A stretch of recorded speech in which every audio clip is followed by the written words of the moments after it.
प्यारे बच्चों, इस वीडियो में हम त्रैमासिक परीक्षा जुलाई 2026 का जो प्रश्न है, हिंदी का ये प्रश्न है। ये 100% ओरिजिनल प्रश्न है दोस्तों, है ना, जो कि मैं कर रहा हूँ। इसको जो आप करके आप इसको अच्छे से समझ सकते हो और अपना आंसर मिला सकते हो कि आपने कितना सही बनाया है। ठीक है, तो चलिए सबसे पहले हम पहला प्रश्न को देखते हैं कि खटास किस संज्ञा का उदाहरण है। खटास जो है किस संज्ञा का उदाहरण है, तो यह जो हो जाएगा भाववाचक संज्ञा है। यह राइट आंसर हो जाएगा, भाववाचक संज्ञा का उदाहरण है। ठीक है, दूसरा नंबर प्रश्न कहता है दोस्तों कि घ का उच्चारण स्थान क्या है। बताइए, घ का जो उच्चारण स्थान है वह क्या है। इसका हो जाएगा कंठ। ये भी इसका राइट आंसर हो जाएगा। कंठ से संबंधित होने वाले ध्वनियां है ना। घ यानी क वर्ग से संबंधित जो कंठ से उच्चारित होने वाली स्वर ध्वनियां, इसका राइट आंसर हो जाएगा सी। ठीक है, तीसरा नंबर प्रश्न देखिए, कहता है दोस्तों कि निम्नलिखित में कौन द्विगुण व्यंजन है। द्विगुण व्यंजन कौन है इसमें, अड़ा है, ढ है या ए बी दोनों है। कौन सी है इसमें, तो इसमें जो है ए और बी दोनों होगा, यानी ड़ा और जो ढ है ना, ये दोनों होगा, है ना। ड़ा और ढ को द्विगुण व्यंजन कहा जाता है या फ्लैप व्यंजन के रूप से भी इसको जाना जाता है। ठीक है, क्योंकि ये ड़ा और ढ में बिंदु जोड़कर बनाए गए होते हैं, इसलिए इसको कहते हैं ऐसा। ठीक है, चौथा नंबर प्रश्न कहता है कि निम्नलिखित में कौन संयुक्त स्वर है। संयुक्त स्वर कौन है इसमें, ओ है, री है या ऊ या आ है। इसमें कौन सा संयुक्त स्वर है, तो जो ओ है वो एक क्या है, संयुक्त स्वर है, ओ है ना। ओ जो है यानी ऑप्शन ए नंबर जो होगा ये सही होगा, संयुक्त स्वर है। आ प्लस ऊ के संयोजन से क्या बनता है, ये संयुक्त व्यंजन बनता है ओ।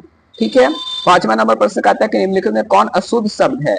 बताइए, अशुद्ध शब्द कौन सा है इसमें जो लिखा हुआ अशुद्ध शब्द हुआ है उत्कर्ष। उत्कर्ष ऐसे नहीं लिखाता है, ये है जो गलत है ना। इसका राइट आंसर डी हो जाएगा, ये इसका राइट आंसर होगा।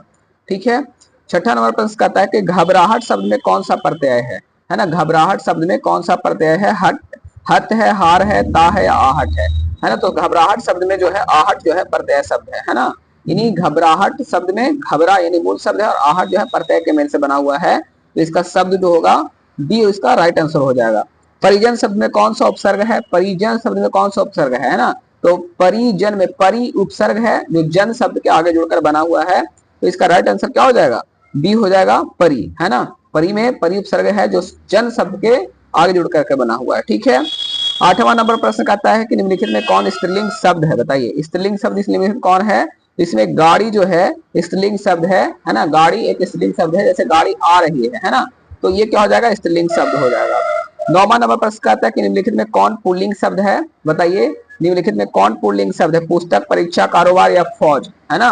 बताइए, इसमें सी ऑप्शन जो हो जाएगा, कारोबार जो है, कारोबार क्या है, एक पुल्लिंग शब्द है। ठीक है, जैसे उनका कारोबार अच्छा चल रहा है ना।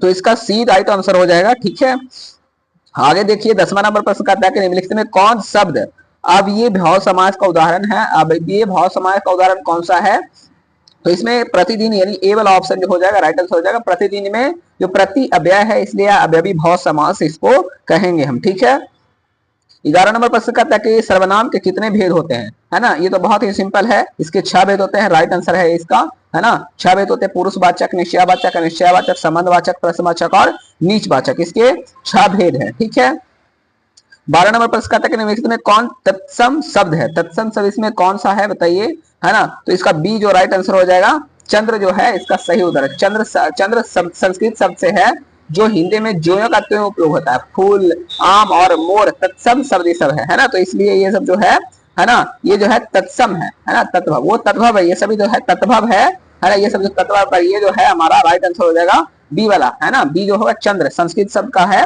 जो हिंदी में ज्यों का त्यों उपयोग होता है। ठीक है, बाकी जो फूल, फल और जो मोर आप देख रहे हैं वो तत्भव है। ठीक है, 13 नंबर प्रश्न आता है कि संधि के कितने भेद होते हैं। बताइए, संधि के कितने भेद है, संधि के 3 भेद होते हैं। इसका राइट आंसर है ना, स्वर संधि, व्यंजन संधि और विसर्ग संधि, इसके 3 प्रकार होते हैं। ठीक है, 14 नंबर प्रश्न कहता है कि किसी मूल या हर्ष स्वर को उसी स्वर के साथ मिलने से जो स्वर बनता है उसे क्या कहते हैं। क्या कहते हैं, बताइए, जो स्वर जो मूल या हर स्वर से उसी स्वर के साथ मिलने से जो स्वर बनता है उसे क्या कहा जाता है, तो इसको कहते हैं दीर्घ स्वर। क्या कहते हैं, दीर्घ स्वर कहते हैं। जब 2 समान स्वर या दीर्घ स्वर आपस में मिलते हैं तो वो दीर्घ स्वर बन जाते हैं। जैसे आ प्लस आ से क्या बन जाता है, आ बन जाता है। ठीक है, स्पर्श व्यंजनों की संख्या कितनी है, स्पर्श व्यंजनों की जो संख्या है वह 25 है। राइट आंसर हो जाएगा, का से लेकर के मा तक जो है कुल 25 ये स्पर्श व्यंजन होते हैं। केवल मुंह से बोले जाने वाले सस्वर वर्णों को क्या कहते हैं, है ना, बताइए। केवल मुंह से जो बोले जाते हैं उसको कहते हैं निर्नुनासिक, है ना, निर्नुनासिक कहा जाता है। ऑप्शन नंबर सी इसका राइट आंसर हो जाएगा। जिन वर्णों के उच्चारण में हवा केवल मुंह से निकलती है उसे निर्नुनासिक कहते हैं, है ना, ठीक है। विसर्ग स्वर, विसर्ग किसे, विसर्ग उसका उच्चारण किसकी तरह होता है, जो विसर्ग होता है उसको सी की तरह, यानी ये सी जो है यानी ह की तरह, इसमें राइट आंसर हो जाएगा ह की तरह इसका उच्चारण होता है, ठीक है ना। विसर्ग का उच्चारण जो होता है स्वर के बाद आधे ह के समान होता है, जैसे अतः, है ना, तो ह का होता है, ठीक है। निम्नलिखित में कौन योजक चिन्ह है, बताइए योजक चिन्ह किसको कहेंगे, तो इसका राइट आंसर जो हो जाएगा डी वाला हो जाएगा, ये जो है योजक चिन्ह हो जाएगा। 19 नंबर प्रश्न कहता है कि निम्नलिखित में कौन शब्द जातिवाचक संज्ञा का उदाहरण है, जातिवाचक संज्ञा का कौन सा उदाहरण है, तो ठग है, इसका राइट आंसर ठग हो जाएगा, है ना। ठग शब्द पूरी जाति या श्रेणी का बोध कराता है ना, जो कि ये राइट आंसर हो जाएगा, स्त्रीलिंग शब्द है ना, जातिवाचक शब्द है, ठीक है। शब्द की जाति को क्या कहते हैं, शब्द की जाति को क्या कहा जाता है, तो लिंग कहते हैं, क्या कहेंगे, लिंग, इसका राइट आंसर हो जाएगा। हिंदी व्याकरण में संज्ञा शब्द के जिस रूप से उसके पुरुष या स्त्री जाति का होने का पता चलता है उसको हम क्या कहते हैं, लिंग कहते हैं। तो शब्द की जाति को क्या कहते हैं, लिंग कहते हैं, ठीक है। हिंदी में कितने वचन होते हैं, हिंदी में जो वचन होते हैं वह होते हैं दो, कितने होते हैं, दो, इसका राइट आंसर हो जाएगा। एक वचन और बहुवचन, ये राइट आंसर हो जाएगा, ठीक है। 22 नंबर पर प्रश्न कहता है कि तिथि का बहुवचन क्या होगा, तिथि का जो बहुवचन हो जाएगा वह हो जाएगा तिथियां, क्या हो जाएगा, तिथियां, इसका राइट आंसर डी हो जाएगा, यह सही आंसर है, ठीक है। 23 नंबर प्रश्न कहता है कि संज्ञा सर्वनाम के जिस रूप से वाक्य के अन्य शब्दों के साथ उनका संबंध सूचित हो उसे क्या कहा जाता है, उपसर्ग, प्रत्यय, वचन, कारक क्या कहते हैं, है ना, तो इसका राइट आंसर हो जाएगा कारक, है ना, कारक कहते हैं। यानी कारक वे शब्द होते हैं जो संज्ञा सर्वनाम का क्रिया और वाक्य के अंग अन्य अंगों के साथ संबंध जोड़ते हैं, उसको हम कहते हैं कारक, ठीक है ना। विवेक का घर, यह किस कारक का उदाहरण है, विवेक का घर यह किसका उदाहरण है, तो संबंध का है ना, संबंध को दिखा रहा है, ये जो होगा संबंध का, ये राइट आंसर हो जाएगा, संबंध का है ना। यहाँ का विभक्ति जो है प्रयोग हुआ है जो संज्ञाओं का के बीच का संबंध को दर्शाता है, ठीक है। 25 नंबर पर इसका है कि जो संज्ञा सर्वनाम की विशेषता बताए, है ना, उसको क्या कहते हैं, बताइए। संज्ञा सर्वनाम की विशेषता कहा जाता है उसको क्या कहेंगे, तो विशेषण कहते हैं, राइट आंसर सी हो जाएगा। संज्ञा सर्वनाम की विशेषता बताने वाले जैसे गुण, दोष, संख्या, बात, परिणाम, ये सब जब बताता है उसको हम विशेषण कहते हैं, ठीक है। यहाँ 26 नंबर प्रश्न है कि चल बसना मुहावरे का अर्थ है, चल बसना मतलब मर जाना, है ना, इसका राइट आंसर हो जाएगा चल बसा, है ना, चल बसा यानी कहा है मृत्यु हो जाना, इसका राइट आंसर हो जाएगा। पुत्र का पर्यायवाची शब्द क्या हो जाता है, तो आत्मा जो है ना, ऑप्शन नंबर सी इसका राइट आंसर हो जाएगा, है ना। आत्मा कहते हैं पुरुषवाचक है, जब पुत्र का है पर्यायवाची शब्द है। 28 नंबर कह रहा है कि उन वर्णों को क्या कहते हैं जिनका उच्चारण बिना अवरोध अथवा विद्य बाधा के होता है, उसको क्या कहते हैं, तो उसको कहते हैं स्वर, है ना, इसका राइट आंसर हो जाएगा स्वर, यानी स्वरों का उच्चारण स्वतंत्र रूप से बिना किसी अन्य वर्ण की सहायता से होता है, ठीक है, तो उसको कहते हैं हम स्वर, ठीक है। वर्णों के क्रमबद्ध समूह को क्या कहा जाता है, तो वर्णों को क्रमबद्ध समूह को हम वर्णमाला कहते हैं, जो कि राइट आंसर है, ठीक है।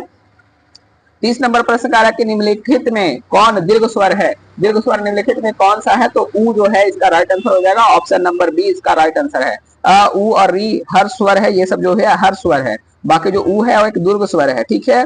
कामना का बहुवचन रूप क्या हो जाएगा, कामना का बहुवचन हो जाएगा कामनाएं, ऑप्शन नंबर डी इसका राइट आंसर हो जाएगा, ठीक है। जिसके लिए कुछ किया जाए या जिसको कुछ दिया जाए उसका बोध कराने वाले शब्द के रूप को कौन कारक कहते हैं, बताइए कौन सा कारक कहा जाता है, संप्रदान कारक कहा जाता है इसको, जो मतलब संप्रदान कारक का प्रयोग दान देने या किसी के लिए कार्य करने के संदर्भ में होता है, तो ये संप्रदान कारक हो जाएगा, ठीक है। वह पुरुषवाचक सर्वनाम में किसका भेद है, वह जो है पुरुषवाचक सर्वनाम में किसका भेद है, तो ये अन्य पुरुष का है, किसका, अन्य पुरुष का है। वह का जो प्रयोग होता है तीसरे व्यक्ति में थर्ड पर्सन के लिए किया जाता है, जिससे हिंदी व्याकरण में अन्य पुरुष के लिए इसको कहते हैं, ठीक है। 34 नंबर प्रश्न कह रहा है कि शुक्ल का विलोम शब्द क्या है, शुक्ल का विलोम शब्द क्या हो जाएगा, तो कृष्ण हो जाता है, इसका राइट आंसर कृष्ण हो जाएगा। शुक्ल का अर्थ सफेद या उजला होता है, जबकि कृष्ण का अर्थ काला होता है, ठीक है, तो इसका हो जाएगा शुक्ल का विलोम जो हो जाएगा कृष्ण हो, यानी कृष्ण हो जाएगा, राइट आंसर इसका सी हो जाएगा, ठीक है।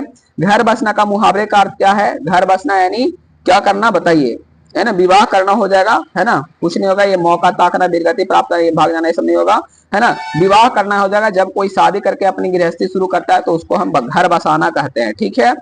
निम्नलिखित में कौन श्रुति गीत है? श्रुति गीत कौन है बताइए? इसको मैं राइट आंसर जो होगा चैत्या है ना, चैता जो होगा, चैता का मुख्य रूप से चैत के महीने यानी बसंत गर्मी की शुरुआत में गाया जाने वाला एक पारंपरिक ऋतु गीत है ना, तो इसी को कहते हैं हम चैता। ठीक है, आगे है 37 नंबर प्रश्न, निम्नलिखित में कौन विवाह गीत नहीं है? बताइए कौन विवाह गीत इसमें नहीं है? इसका राइट आंसर कौन हो जाएगा? तो रोपनी जो है विवाह गीत नहीं है ना, समझ में आ गया। रोपनी जो है धान की बुआई या समय के गाया जाने वाला एक श्रम गीत है, जबकि सिंदूर दान, गिरहसी और कोहबर जो है ये सब विवाह के ये सब गीते हैं। ठीक है, बिहार में प्रचलित लोकगीतों के मुख्य कितने भेद होते हैं? तो इसके कुल 5 भेद होते हैं, इसका राइट आंसर 5 हो जाएगा। ठीक है, 39 नंबर, बिहार में किस बोली को बोलने वालों की संख्या सबसे अधिक है?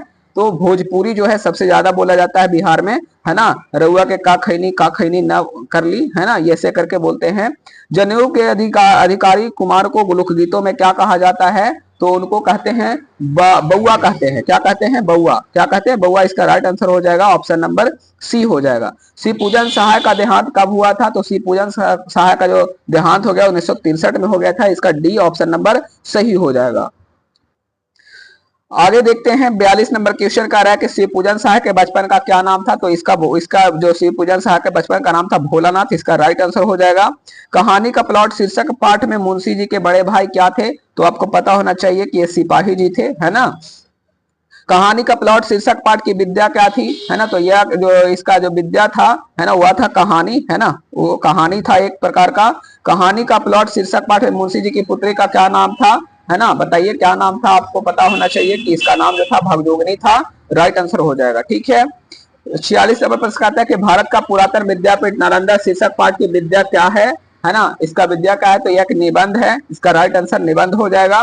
तिब्बत के विद्वान इतिहास लेखक लामा तारानाथ के अनुसार नालंदा किसकी जन्मभूमि थी? है ना, तो यह थी किसकी? सारीपुत की। किसकी? सारीपुत की, राइट आंसर हो जाएगा सी ऑप्शन नंबर सही है। 48 नंबर प्रश्न कहता है कि नालंदा एशिया का चैतन्य केंद्र लगभग कितने वर्षों तक बना रहा? तो लगभग 6 वर्षों तक ये बना रहा था, ऑप्शन नंबर इसका डी जो है सही हो जाएगा। ठीक है, 49 नंबर प्रश्न कहता है कि किसके समय के ताम्रपत्र और मूर्तियां नालंदा की खुदाई में प्राप्त हुए हैं? है ना, बताइए क्या हो जाएगा इसका राइट आंसर? तो इसका ऑप्शन नंबर सी जो है राइट आंसर हो जाएगा। धर्मपाल देव और देवपाल देव के दोनों इसका राइट आंसर है ना। पठित पाठ पुस्तक के अनुसार निम्नलिखित में कौन राज्य नालंदा के निर्माण और अर्थव्यवस्था में पर्याप्त भाग लिया है? तो इसका ऑप्शन नंबर डी जो हो जाए, इसमें सभी है ना, इसमें सभी इसका राइट आंसर हो जाए। रैदास कैसे कवि थे? बताइए, जो रैदास थे संत कवि थे, इसका राइट आंसर बी हो जाएगा। ठीक है, 52 नंबर प्रश्न कहता है कि कवि रैदास ने अपनी काव्य रचनाओं में किस भाषा का सरल एवं व्यवहारिक प्रयोग किया है ना, तो इसका ब्रज इसका सही उत्तर हो जाएगा, ये राइट आंसर इसका ब्रज हो जाएगा। ठीक है, मंझन कैसे कवि थे? है ना, मंझन जो थे कैसे कवि थे? तो ये सूफी कवि थे, इसका राइट आंसर सूफी कवि हो जाएगा। ठीक है, 54 नंबर प्रश्न कहता है कि कवि मंझन के मतानुसार परमात्मा को कैसे पाया जा सकता है? तो इसको प्रेम के द्वारा पाया जा सकता है, इसका राइट आंसर हो जाएगा। ठीक है, आगे कहता है कि कवि रैदास के अनुसार धनहर दूध को किसने जूठा किया है? तो यहाँ पे बछरू ने किया था, इसका राइट आंसर हो जाएगा। ठीक है, मधुमालती किसकी रचना है? मधुमालती जो है बताइए किसकी रचना है? तो यह है मंझन की। किसकी? मंझन की, इसकी राइट आंसर हो जाएगा। चकोर क्या है? तो चकोर एक पक्षी है। ठीक है, इसका राइट आंसर चकोर एक पक्षी हो जाएगा। अंजोरा शब्द का अर्थ क्या है? अंजोरा शब्द का होता है प्रकाश, बोलते हैं ना, अंजोरा हो गया प्रकाश, इसका राइट आंसर हो जाएगा। ठीक है, 59 नंबर प्रश्न कहता है कि शास्त्रमाला का किसकी रचना है? तो शास्त्रमाला है, शास्त्रमाला किसकी रचना है? तो यह गुरु गोविंद सिंह की यह रचना है, इसका राइट आंसर हो जाएगा। ठीक है, करीम शब्द का अर्थ क्या है? करीम शब्द का अर्थ है कृपा करने वाला, इसका राइट आंसर हो जाएगा। गुरु गोविंद सिंह किसके शिष्य थे? बताइए किसके शिष्य? तो ये गुरु तेग बहादुर के ये थे, अरे इसका राइट आंसर ये हो जाएगा। न्यारे शब्द का अर्थ क्या है? न्यारे, है ना, बोलते हैं न्यारे, है ना, तो इसका शब्द क्या होता है? इसका राइट आंसर क्या हो जाएगा? आप मुझे कमेंट करके बताओ, है ना। कोऊ भव सन्यासी रिक्त स्थान में क्या होगा? कोऊ भव, है ना, इसका हो जाएगा मुंडिया, इसका हो जाएगा ये राइट आंसर हो जाएगा। गुरु गोविंद सिंह किसके समकालीन थे?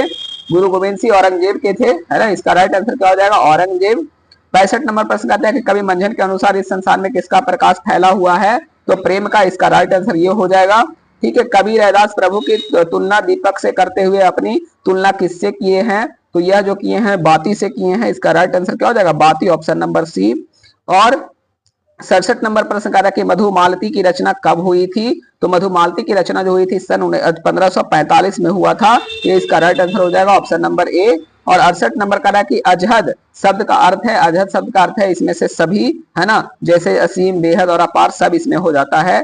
और 59 नंबर जो कह रहा है 69, है ना, 69 की कहानी का प्लॉट शीर्षक पाठ के लेखक कौन थे?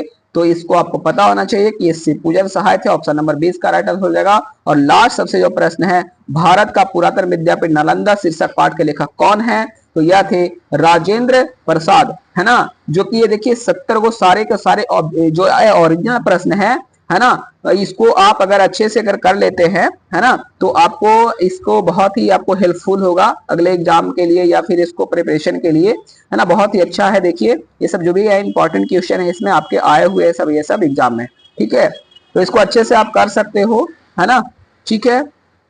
ये सब जो है आप सब्जेक्टिव है, आप सब्जेक्टिव प्रश्न को आप कर सकते हो इसको देख करके, ठीक है, ये सब आप लिख सकते हो अपने।